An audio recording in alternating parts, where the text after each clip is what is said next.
최진TV입니다. 제 아무리 대단한 계파나 사조직이라 할지라도 한 번 정권을 잡고 나면 막판에는 허무하게 몰락한다. 이게 바로 계파 몰락의 법칙입니다. 역대 정부를 보면 상도동계든 동교동계든 친이계든 친박계든 간에 일단 권력을 잡으면 일세를 풍미하다가 정권 말기에는, 그리고 정권이 바뀌면 참으로 허무하게 와르르 무너져 내렸습니다. 이게 바로 시대의 법칙이고 권력의 법칙입니다. 누구도 거부할 수 없습니다. 자, 왜? 정부 똘똘 뭉치면 왜 정권 초기에 집권하는 데는 유리하지만 임기 말에 가면 그 똘똘 뭉치는 자체가 폐쇄적이라는 비판을 받고 국민들로부터 상당히 지적을 받습니다. 그리고 또 하나, 새로운 권력자는 과거의 권력자들을 절대로 그냥 놓아두지 않습니다. 설령 정권을 다시 재창출했다 하더라도 하늘의 태양은 반드시 하나여야 된다는 태양의 법칙을 그대로 실천을 하거든요. 자, 그렇다면 문재인 정부의 친문계는 어떻게 될까요? 친문계는 미래는 어떻게 될 건지 우리가 쭉 한번 훑어보도록 하겠습니다. 자, 5공화국 전두환 정권을 탄생시켰던 12.12 쿠데타 후 주역들입니다. 핵심은 사조직 하나회죠. 하나회. 자, 1950년도 6.25 한국전쟁을 치르면서 사선을 넘나들었던 그런 군인들의 사조직이기 때문에 훨씬 더 견고하고 오래 갈 것이다 라고 예측을 했지만 어김없이 빗나갔습니다. 6공화국 노태우 정부가 출범하자마자 전두환 전 대통령 바로 백담사로 유폐되고 동시에 하나회는 와르르 붕괴되고 말았습니다. 자, 그리고 6공화국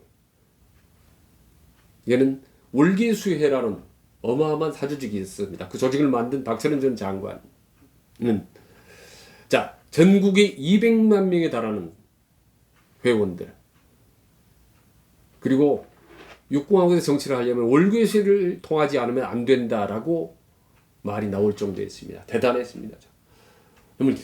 한 세대를 완전히 풍미하면서 6공화국 황태자란 말을 들었던 박철원 장관, 임기 말에 김정삼 대통령 충돌하면서 서서히 무너지고 결국에는 슬로우머신 사건 구속되면서 그 거대했던 월계수회는 한순간에 종말을 구했습니다. 자, 그리고 마침내 김정삼 정부 시절에 상도동 시대가 열리기 시작하는 거죠. 자, 상도동계는 민주화 운동을 하면서 생사고락을 함께 해왔던 30년이 넘는 그런 조직이기 때문에 과거의 권위주의 시절의 사조직 계파하고는 다를 것이다. 훨씬 더 오래 갈 것이다 라는 예측, 전망 역시 틀렸습니다. 정권 말기에 김정삼 대통령의 아들 김현철 씨가 구속되고 그리고 김대중 대통령 시대가 등장하면서 그 막강했던 견고했던 상도동계라는 계파는 한순간에 와르르 무너졌습니다. 흔적도 없이 사라져버렸습니다. 최홍호, 김덕룡, 낯익었던 상도동계 백전노장들 흔적도 없이 순식간에 훅 사라져버리고 말았습니다. 그리고 마침내 김대중 대통령의 동교동 시대가 활짝 열리게 되는 거죠. 동교동계는 호남 특유의 똘똘 뭉치는 응집력, 그리고 김대중이라는 강력한 카리스마 지도자가 있기 때문에 상도동계하고는 또 다를 것이다. 훨씬 더 견고하고 훨씬 더 오래 갈 것이다 라는 예측 역시 어김없이 빗나갔습니다. 크게 빗나갔습니다. 정권 다시 재창출했음에도 불구하고 노무현 정부가 들어서자마자 동교동계는 역사 속으로 사라지고 말았습니다. 권노갑, 하나갑, 김옥두, 낯익은 동교동계 백전노장들 정치의 뒤안길로 사라져버리고 말았습니다. 참 무섭더라고요. 이렇게 권력이 일장춘몽인가 할 정도로. 그리고 마침내 노무현 대통령이 친노계의 시대가 활짝 열리죠. 자, 친노계는 과거의 사조직과는 다를 거다. 왜? 대중들이 함께한, 국민들이 함께한 사조직이기 때문에 과거와는 결이 다르다. 질적으로 다르다. 그렇기 때문에 훨씬 더 넓게 멀리 오래 갈 것이다. 라는 예측, 희망사항 역시 어김없이 어긋났습니다. 노무현 대통령이 검찰 조사를 받으면서 부엉이바위에서 비운의 죽음을 맞이하는 순간 친노계는 폐족 상태가 되어버리고 말았습니다. 물론 노무현 대통령이 워낙 비극적인 방식으로 생을 마감했기 때문에 훗날 친노계는 친문으로 다시 이제 부활하긴 합니다만, 그리고 이명박 대통령의 친이계 시대가 열리죠. 친이계라는 새로운 계파 두 좌장입니다. 이상득 전 국회 부의장 그리고 이재호 전 국회의원.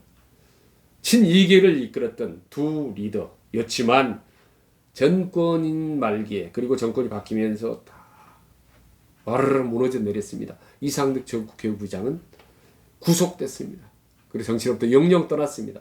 이재호는 최근 들어서 종편 활동을 하고 있습니다만 사실상 정치적 재개는 어려운 상황이라고 봅니다. 정권을 재창출했음에도 불구하고 이렇게 정권의 공신들, 리더들은 중요한 개파는 친이계는 왕창 와그락 무너져 내렸습니다. 그리고 마침내 박근혜 대통령이 친박계가 화려하게 열리기 시작하죠. 친박계, 진박계, 월박, 찐박까지 해서 온갖 박박이 총동원됩니다. 범친박계 세력은 정말 방대했습니다. 그럼에도 불구하고 임기 말에 탄핵을 당하고 촛불혁명이 일어나면서 그 화려했던 친박계는 한순간에 완전 하늘의 땅으로 와르르 한순간에 무너져 내려버렸습니다. 그리고 드디어 문재인 정부의 친문계가 열리게 됩니다. 친문계 시대가. 자, 오른쪽에 걷고 있는 사람은 조국 민정수석이고 왼쪽으로 걸어가고 있는 사람은 임종석 청와대 비서실장입니다. 청와대 안의 풍경입니다. 정권 초기에. 자, 친문계는 미래는 어떻게 될까요? 저는 이미 지금 6월 중순에 이제 네 갈래로 갈라졌다고 봅니다. 우선 이재명계, 그리고 이낙연계, 정세균계, 그리고 오리지널 친문계로 4분열 돼 있다고 보는 겁니다. 자, 이렇게 네 갈래로 나누어진 친문계가 엄청난 영향력을 발휘할 수 있을까? 아니면 내년 3월에 새로운 대통령을 만들어낼 수 있을 것인가? 아니면 과연 계파 몰락의 법칙처럼 참으로 허망하게 이 시대의 종말을 구할 것인지. 그나마 계파 몰락 최소화하고 최대한 늦추려면 최대한 머리를 낮추고 낮은 자세로 가는 길만이, 국민들과 함께 가는 길만이 결국은 계파 몰락의 법칙을 지연시키거나 면할 수가 있다는 겁니다. 자, 오늘은 참으로 무서운, 피할 수 없는 그런 계파 몰락의 법칙에 대해서 말씀드렸습니다. 이상입니다. 최진TV 변함없이 구독, 좋아요 부탁드리겠습니다. 고맙습니다. 감사합니다.